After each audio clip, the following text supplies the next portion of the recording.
What's up, guys? Welcome back to my channel. My name is Emma if you're new here, and I love to talk about all things Peloton, cycling, and fitness. So be sure to subscribe if you haven't already. I post every single Sunday. Today's video is kind of an update video. About a year ago, I posted a video that was like what I hate about the Peloton. And since then, people have asked me to update this video, and I figured that I would actually share 5 things that I love about the Peloton and 5 things that I hate about the Peloton. I've been riding for about a year and 4 months now, so obviously the pros outweigh the cons, otherwise I would not still be riding, but I thought that I would share both, and hopefully this helps you decide if you're considering getting into the Peloton universe, because I honestly feel like it is such a big community that it's kind of a big step entering into it. It could be intimidating. So I'm just going to get right on into it and start with my top favorite things. And this is actually going to be in order for my favorite things. So number 1 is like the most important to me, and then it gets less important as we go down. So my number 1 best thing, in my opinion, is the instructors.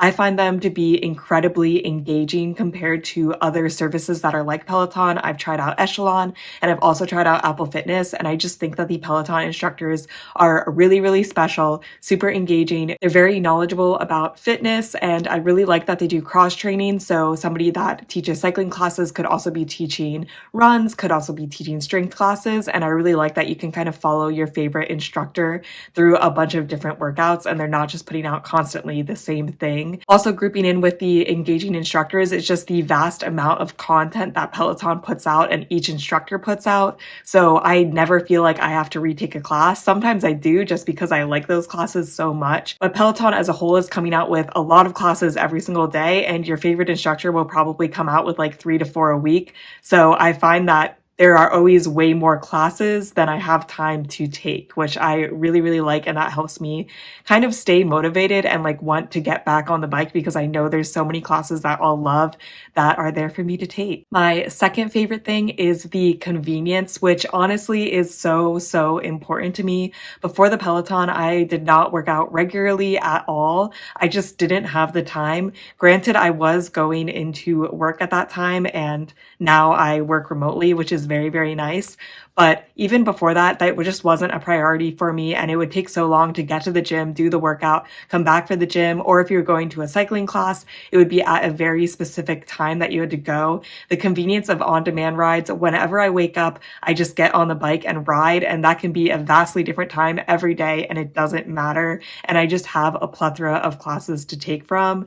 So I really feel like the convenience is such a big part of the Peloton, and that's like what makes it truly worth it to me. For example, I just think there's no way I could commit to going to like an 8 a.m. workout class every morning. But on the Peloton, since it's on my time, it's really easy for me to fit it into my schedule. It's really easy for me to take it later in the day if I'm busy in the morning. It's just very easy. I don't need to set an alarm or anything. I just wake up when I wake up, and then I can get on the bike. And without that, I think that I never would have created such a thorough and good exercise routine. My next favorite thing is the price, and I think that will surprise a lot of people, but I actually mean the price in several different ways. So first off, up until recently, I was living in San Francisco. So in Los Angeles, my boyfriend has a Peloton, which is where I am now, and that's where I originally started riding it. But I've been back and forth between Los Angeles in San Francisco, and I knew I wanted a bike in San Francisco, but I didn't want to buy a Peloton because my boyfriend had one, so it didn't really make sense for us to have 2 Pelotons, but I definitely still wanted to ride in San Francisco. So I did a lot of research and ended up getting the Echelon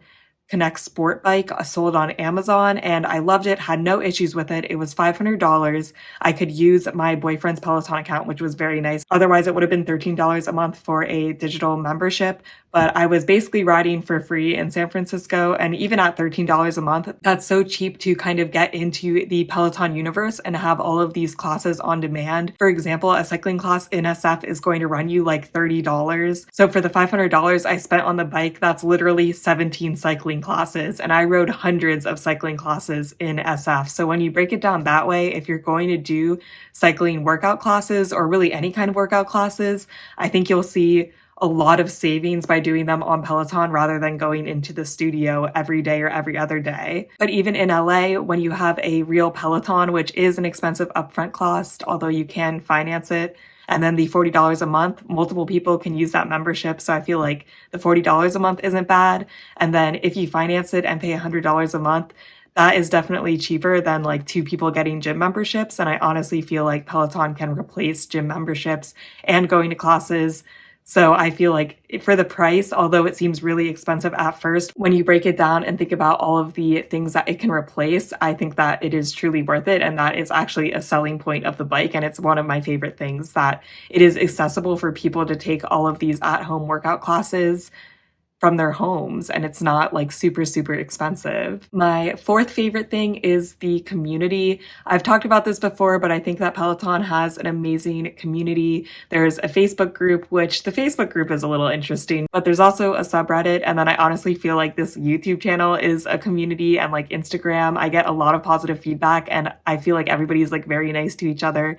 Even on the Peloton app itself, you get a lot of high fives when you hit milestones, and it really feels like you're all working towards something together, which it is kind of incredible that they've created such a close-knit culture. When you think about it, it's just you on the bike, but for some reason I feel very connected to everybody else that's riding, which also encourages me to come back to the app. And I just think that Peloton has really done a good job of like fostering that community, and then also having the instructors very accessible. I've never gotten a shout out, unfortunately, but I know that a lot of people do get shout outs when they hit milestones and do live rides. And then I personally have posted on my cycling Instagram like different milestones, and I've had instructors comment or DM me and be like, oh, congratulations, which is kind of crazy because I don't have a large following on Instagram. So they're just doing it for anybody that's really reaching out to them, which I think is super nice and super encouraging. And then my final favorite thing about the Peloton, and this is very basic, is the challenges. So every month there'll be challenges you can join, and you can choose which ones to join. And if you don't complete them, it like doesn't matter at all, but it'll be like, oh, taking a Peloton class for 15 days out of the month is an award. And then also like cycling miles, running miles, and they'll have special challenges. I just find these to be really fun, and I like completing them. Like I'll go out of my way to complete a challenge and get like new badges. I guess that's just appealing to like wanting validation, but I really appreciate that they put them together, and it really helps motivate me. And I feel like it's just not the same if you set goals for yourself compared to like completing a Peloton challenge. So I really appreciate that they put those together, and I think that's just like another awesome feature of the Peloton. So those were my top 5 favorite things about the Peloton. I feel like they're actually pretty generic things, and most people would agree that those are like their favorite things. I don't know. Let me know if there's anything else you like about the Peloton that I didn't mention, but I feel like those are kind of their major selling points. I feel like for my top 5 least favorite things, I have a very random collection of things, and they're very niche complaints. So I don't know. Let me know if you agree with any of these. And obviously at the end of the day, I don't think these are that big of a deal, but I wish that Peloton would change them, although I don't know if there's much they can change. And these are just kind of in no particular order. I feel like each of them aggravates me in different ways. So I can't really rank like how much it annoys me, because also at the end of the day, it doesn't annoy me that much. So the first one, which I've also talked about before, is the poor integration with Apple Watch. I think this is kind of fixed on the Bike Plus, although from what I read on the internet, it's not really fixed that much. But for the normal bike, you basically can't connect your Apple Watch to the bike. You have to use third-party apps. The third-party apps don't work all the time. I've just given up completely, which is kind of crazy because I had that functionality when I was riding the Echelon, because my watch would connect to my phone, and then my phone would connect to my iPad and save that information. So I like had the Strive score when I was riding the Echelon, and I don't have the Strive score when I'm riding the Peloton because it's so hard to connect my watch to the Peloton. I feel like this just boils down to having outdated equipment. It's frustrating that this Peloton was only like a year and 3 months old, and it just can't work with like an up-to-date Apple Watch. And then also when I do strength classes, I typically do strength classes on the iPad, and this isn't really Peloton's fault. I think it's mostly Apple's fault, but my Apple Watch can't really connect to my iPad unless if it's through Apple Fitness, which like that's Apple.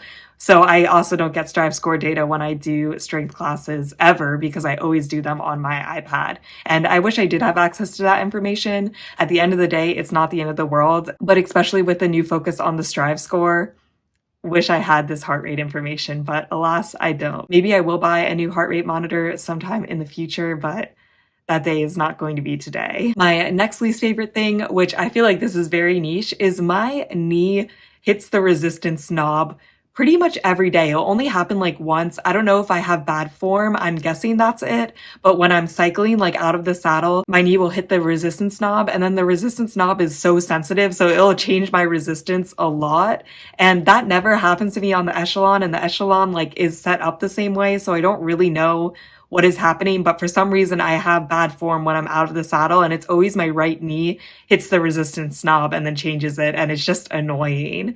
Also, I feel like in general with the resistance knob, it's really, really finicky. At least on my bike, if you nudge it like a millimeter, it is changing resistance. And I find that really hard to actually follow along if I'm trying to hit a certain resistance of like 47, I'll turn it and it'll be like 50, and then I'll turn it again and it'll be like 46. And it's just kind of frustrating that I wish that the knob was a little less sensitive so that I could adjust it more to exactly where I want it to be. Because nothing's worse going into a sprint and like trying to turn it exactly to like 50, and then you accidentally turn it to 55 and you're just like, oh, I can't do this sprint anymore. Like I need to adjust it back. It's just the worst. But again, I don't really see Peloton fixing that. I don't know how they would, but if they did fix it, I would be one happy camper. My next least favorite thing is also a hardware issue.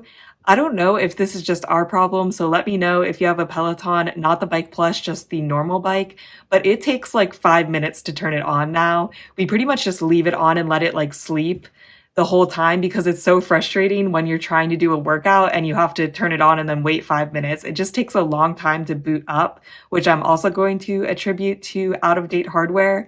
But again, this bike is only a little over a year old, so it's kind of crazy that it's taking over 5 minutes to turn on.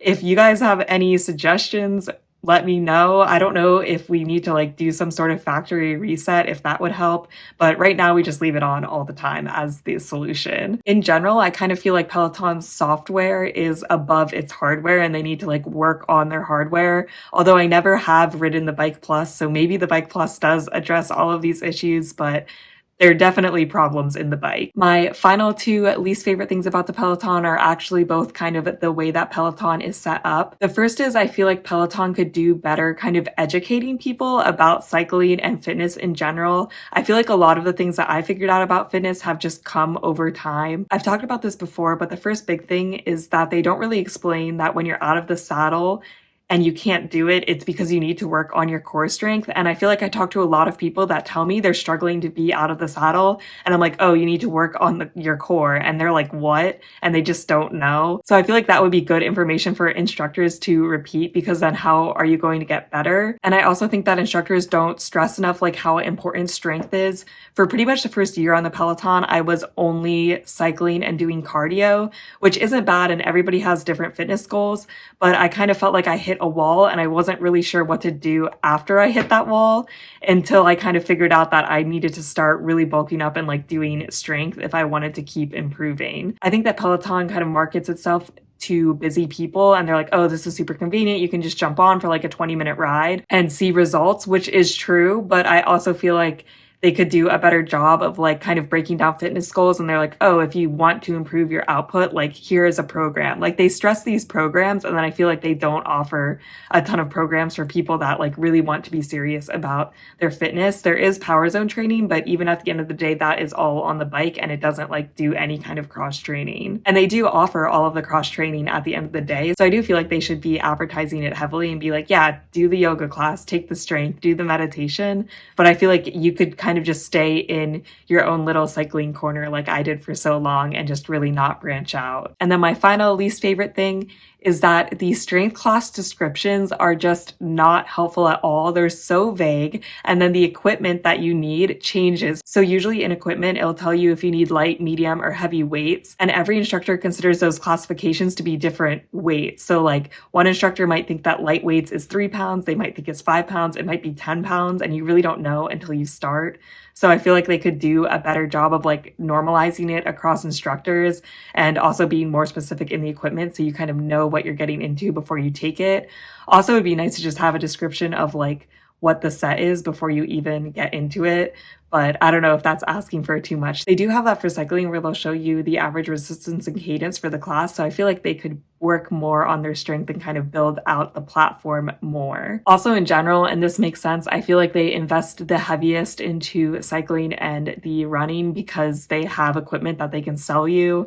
So like strength kind of takes a back seat because at the end of the day, they're going to be making more money off of the bike and the tread than you just doing strength classes in your living room. But those were my top 5 least favorite things about the Peloton. So I feel like it's pretty balanced. Obviously, the pros do outweigh the cons for me. I love the Peloton. So let me know what your favorite things are, what your least favorite things are. I would be curious if anybody else has the same pain points as me or if they have different pain points. And I hope you enjoyed this video and it might help you decide if you want to get a Peloton. I love mine, so I'm a little bit biased. I hope you guys are staying safe, having an awesome week, and I'll see you in my next video. Bye!